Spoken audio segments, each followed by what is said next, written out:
un podcast de Cooperativa.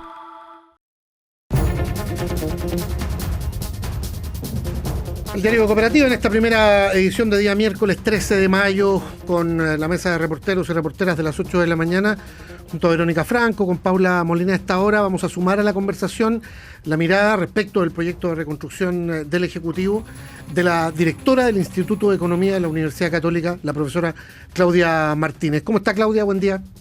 Hola, buenos días. Muy buenos días, profesora.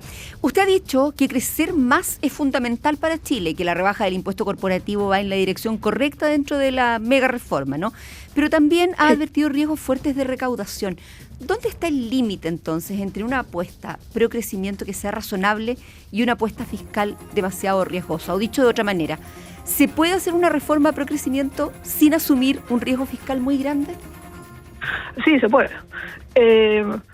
O sea, el tema que tenemos es que la reforma, a mi juicio, tiene varias indicaciones, varios proyectos de la dirección correcta, de generar y fomentar crecimiento.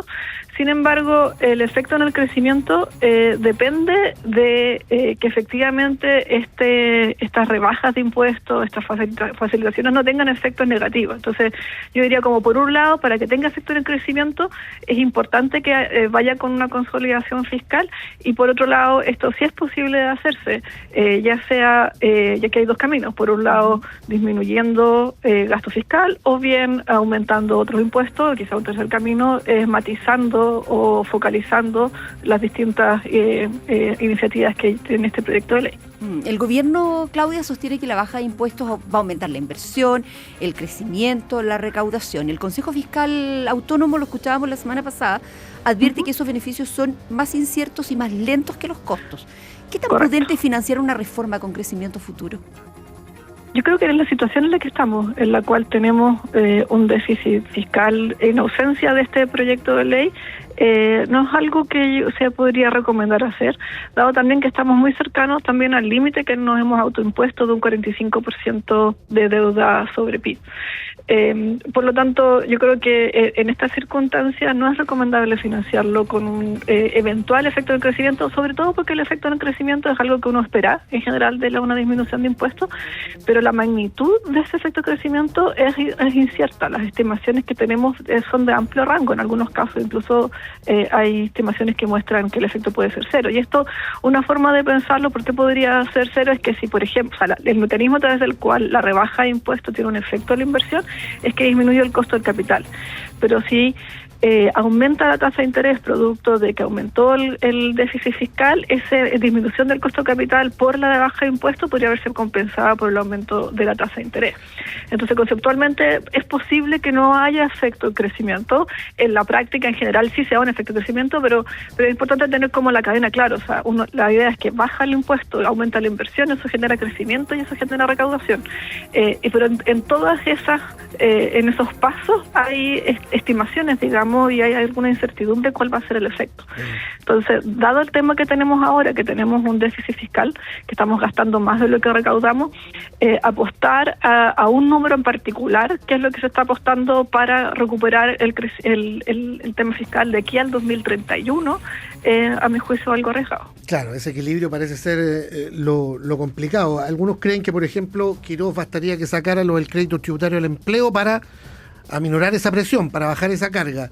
Es bastante caro el crédito. ¿Qué le parece esa idea? ¿O eventualmente cree que hay otra herramienta como para favorecer la contratación más allá de amarrar los actuales empleos asalariados? Sí, yo creo que las últimas declaraciones que yo he leído se hace más claro el objetivo del crédito. Es una rebaja tributaria. Y no es como y focalizada según si las empresas están contratando o no personas alrededor del salario mínimo. Y el objetivo que tiene es disminuir los despidos, no es aumentar el empleo. Y la justificación que yo he leído en la prensa es que el ministro señala que las empresas no están empezando a contratar, sino que lo que están empezando a despedir. Y el objetivo sería disminuir los despidos. Yo creo que el problema que tiene esto es que es muy caro. Y nuevamente, si es que uno estuviera en un escenario en que hubiesen recursos, que pudiéramos gastar en esto, eventualmente uno podría correr riesgo de hacerlo. A mi juicio es demasiado caro. Y por lo tanto, otras alternativas que están sobre la mesa, como el subsidio al empleo focalizado, sobre todo los problemas de desempleo los tenemos particularmente, está altísimo. Llevamos más de 30 meses sobre el 8%, mujeres 10%. El desempleo femenino, claro, estamos súper altos, claramente estamos en una crisis. Pero hay otros mecanismos como, por ejemplo, el subsidio al empleo, el impuesto negativo al ingreso. También metería acá el tema de las salas cunas, que tenemos un proyecto de ley que está en el Congreso hace muchos años y que podría eventualmente aumentar el empleo femenino. Todos esos son mecanismos que podrían también aumentar el empleo a un costo fiscal más bajo. Y respecto de la inviolabilidad, profesora Martínez, hay algunos que dicen se está comprometiendo por muchos años inversiones no tan altas, que tal vez había que elevar esos montos, considerando que esto en la práctica opera como un seguro para esas inversiones. Sí. Yo entiendo el tema de la invariabilidad en el sentido de que lo que uno escucha de las empresas es que es más que la tasa, el problema es la incertidumbre. ¿Ya? Y por lo tanto puede tener un efecto muy difícil de estimar, digamos, de cuantificar. Pero algunos lo presentan también como lo que la empresa podría estar dispuesta a pagar por esa certidumbre. Entonces, exacto, eventualmente hacerlo un poquito más alto, tal vez no por tantos años. ¿Qué piensa usted? Exacto. Yo creo que el monto de los 50 millones de dólares es bajo. Y también yo diría que ese es como mi principal comentario. Y esto lo quisiera matizar un poco con lo que decía anteriormente. Lo que significa la invariabilidad es que se va a fijar un tope a los impuestos que pagan las empresas por un periodo de tiempo largo, con el objetivo de darle cierta certidumbre respecto a sus inversiones de largo plazo. Esa es la idea. Si hago una inversión de 25 años, no quiero arriesgarme a que en 2 años, 5 años, 10 años, 15 años me suban los impuestos. Y por eso eventualmente no hago la inversión. Entonces esa es la lógica. El tema es que, por otro lado, como que le pone, si se aprueba, eso implica que van a haber algunas empresas, algunas inversiones que van a estar escudadas en esta invariabilidad, y eso le quita a las próximas administraciones la posibilidad de aumentar los impuestos, que de nuevo puede ser necesario si es que el proyecto termina no recaudando lo que dice que debiese recaudarse. Y por lo tanto le quita grados de libertad a las próximas administraciones en un contexto que eventualmente, si es que no está financiado el proyecto, podría generar déficit fiscal en el futuro. Entonces, yo creo que yo estaría más tranquila con una invariabilidad si es que fuese el monto más alto y si el proyecto estuviese financiado. Claudia Martínez, muy buenos días. Te saluda Paula Molina. Hola, Paula. ¿Qué tal? Has expuesto varias cuestiones importantes que atender dentro de la mega reforma que plantea el gobierno. Se conocieron algunos planteamientos, más allá de las indicaciones, planteamientos técnicos, una llamada contrapropuesta de la oposición, ¿no?, que quedó articulada a través de la red de centros de pensamiento progresista. Pero lo importante es que hay muchos economistas y hay varios centros, son más de una docena de centros. Pero ¿qué posibilidades hay de que estas críticas, estas miradas distintas, lo que tú estás planteando, se acoja, se negocie, se dialogue efectivamente, ya sea en el Congreso, con el gobierno? ¿Cuánto espacio tú ves para esa necesaria conversación política respecto a miradas distintas en torno a lo que puede funcionar o no para el país en materia económica? No lo sé, yo creo que depende de los plazos que el Ejecutivo le ponga al proyecto de ley. Ahora están con plazos bien acotados.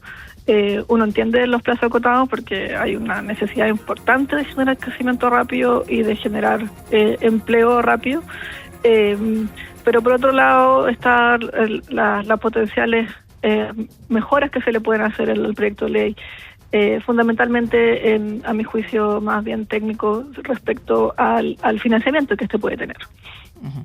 ¿Y cómo ves la actitud de Hacienda, del ministro Quirós, respecto a lo que ha planteado el Consejo Fiscal Autónomo o lo que se le ha planteado como reparos a la reforma? Te pregunto porque lo técnico no puede ir tan separado de lo político. Si se conocen estas críticas o estos temores o estos escenarios y el gobierno no escucha, no abre espacio para escuchar, entonces la conversación un poco queda callada, ¿no es cierto? No es un debate que avance. Bueno, siempre está el debate en la Cámara de Diputados y después está el espacio del Senado. Entonces, si bien la urgencia que se le ha puesto al proyecto ha limitado el tiempo para discutir en la Cámara, eventualmente eso se puede dar en el Senado. Ya. O sea, un poco la apuesta es que en el Senado se escuche más, haya más diálogo y efectivamente se mejore el proyecto desde tu punto de vista. Es una posibilidad, digamos. No tengo cómo saber si es que se va a dar. Profesora Martínez, usted ha planteado reparos particularmente a la eliminación de contribuciones para mayores de 65 años porque dijo no distingue entre vulnerabilidad e ingreso patrimonio. ¿Cómo se puede diseñar entonces un alivio para adultos mayores que realmente lo necesitan sin transformar la medida en un beneficio para patrimonios altos? Sí. Primero, como que señalar que uno entiende el drama de los hogares con adultos mayores que pueden tener dificultades para pagar sus contribuciones y es algo de lo cual nos tenemos que hacer cargo.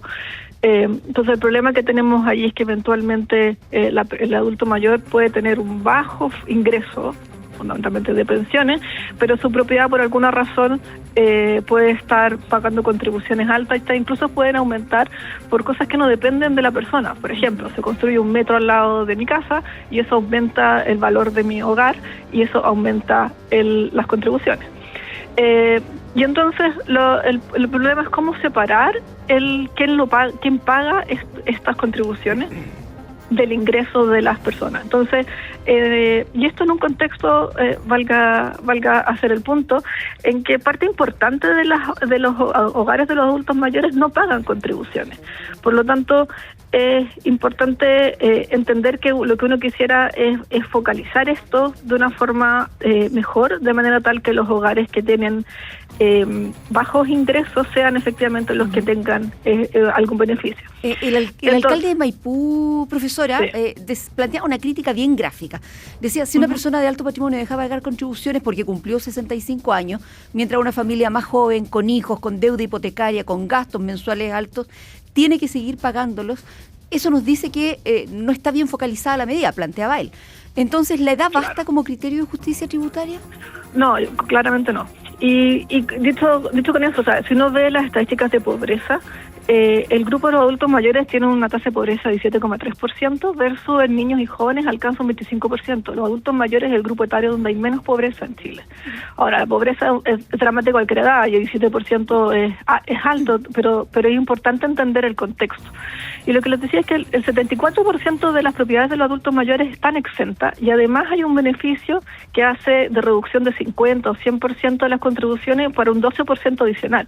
Entonces estamos hablando que el tema de las contribuciones es para un subconjunto de los adultos mayores dentro de los que ya tienen hogar, de los que tienen una propiedad, entonces es para un conjunto muy bajo. Entonces, yendo a tu pregunta original, entendiendo que eventualmente puede haber dificultades para pagar las contribuciones de los adultos mayores, lo que algunos otros países hacen es, por ejemplo, que las contribuciones no se paguen a partir de alguna edad, hay que definirlo claramente, o a partir de algún monto que lo gatille, y en las contribuciones se postergan. Es como que se le prestara plata al adulto mayor para pagar esas contribuciones, y una vez que se produce la herencia o se produce la venta, se cobran las contribuciones. Entendiendo de esa manera, que es un impuesto adecuado a su juicio, porque hay voces bien críticas respecto de que esa propiedad ya pagó impuestos y que esa familia ya costeó esas lucas. Sí, yo creo que eso es parte del debate tributario. O sea, nosotros tributariamente en todos los países se cobran impuestos en distintas partes. O sea, yo pago mi impuesto a la renta y con el ingreso que me queda yo compro y pago el IVA, y si compro cigarros pago el impuesto específico al cigarro, y si compro diésel además pago el impuesto al diésel. O sea, lo que quiero decir es que muchas veces pagamos impuestos, no es que paguemos solamente una vez. Y eso tiene que ver con un tema de diseño tributario y tiene que ver con que es difícil cobrar impuestos. Tributariamente, es como ponerle un valor a algo, ir a cobrarlo, siempre hay temas de evasión, etcétera. Entonces, es verdad que uno ya pagó de alguna forma con impuesto cuando pagó impuesto a la renta, pero si ese es el argumento, entonces tampoco deberíamos tener IVA y tampoco tendríamos que tener impuestos específicos a los combustibles, tampoco tendríamos que tener impuestos al alcohol ni al tabaco. No, es que estamos hablando de la misma propiedad. En este caso, el mismo producto, si usted quiere. ¿Por qué dices que ya pagó impuestos? ¿Cuándo se compró? La transferencia. Claro. Sí, pero ese es un impuesto distinto. O sea, y otra forma de pensarlo es que lo que uno está pagando, en el fondo, este impuesto es básicamente para la municipalidad. Y la municipalidad le está proveyendo servicios públicos, provee seguridad, provee educación, subsidia salud, etcétera. Entonces es una forma de contribuir a esos bienes públicos locales que se producen a nivel de la municipalidad. Sobre la mega reforma en discusión en el Congreso, hemos conversado en el Diario de Cooperativa con la directora del Instituto de Economía de la Universidad Católica, Claudia Martínez. Profesora, ha sido muy amable, que tenga un buen día. Muchas gracias, que esté muy bien. Gracias, buen día. Buenos días. Buen día. Resumen de noticias en el Diario de Cooperativa. Doble homicidio frustrado en La Pintana. Barristas de Colo-Colo fueron baleados desde un vehículo en movimiento mientras pintaban un mural en la vía pública. Por el proyecto de reconstrucción, pero debate ahí en la Comisión de Hacienda desde hoy hasta total despacho, va a ser tarde en la noche. Conversamos con la directora del Instituto de Economía de la Católica, Claudia Martínez. El efecto en el crecimiento es algo que uno espera en general de una disminución de impuestos, pero la magnitud de ese efecto de crecimiento es incierta. Las estimaciones que tenemos son de amplio rango, en algunos casos incluso puede ser cero. Apostar a un número en particular, que es lo que se está apostando para recuperar el tema fiscal de aquí al 2031, a mi juicio algo arriesgado. Usted ha planteado reparos particularmente a la eliminación de contribuciones para mayores de 65 años. Lo que algunos otros países hacen es, por ejemplo, que las contribuciones no se paguen a partir de alguna edad, se postergan, y una vez que se produce la herencia o se produce la venta, se cobran las contribuciones. Titular de Ciencias reconoció que tiene sociedades sin declarar y que podría haber otros ministros que omitieron datos respecto de su patrimonio. Ex subsecretario Araoz asegura que orden de despidos masivos de parte de la ministra Lincolao fue real. Con estudiantes detenidos, funcionarios lesionados, terminó una pelea, una batalla campal a ratos al interior del Liceo de la Asunción en Talcahuano. Alumnos específicamente de cuarto año medio, mientras jugaban un partido de fútbol en el recreo, se traman en una riña, tienen que intervenir algunos profesores, algunos inspectores para lograr separarlos. Son 17 alumnos, 3 son mayores de edad, hemos trasladado a la Hospital Higuera a 6 profesores e inspectores, resultan con algunas lesiones. Nos coordinamos inmediatamente con la Superintendencia de Educación, quien ya ingresó una denuncia por oficio. Y en el fútbol, después de 21 años, el Betis de Pellegrini se mete en la Champions. Esta tarde Colo-Colo visita a Coquimbo por la Copa de la Liga. Transmite Cooperativa Deportes. Aquí termina el podcast de El Diario de Cooperativa. Lo escuchas en vivo, de lunes a viernes desde las 6 de la mañana. Y todos los días en cooperativapodcast.cl.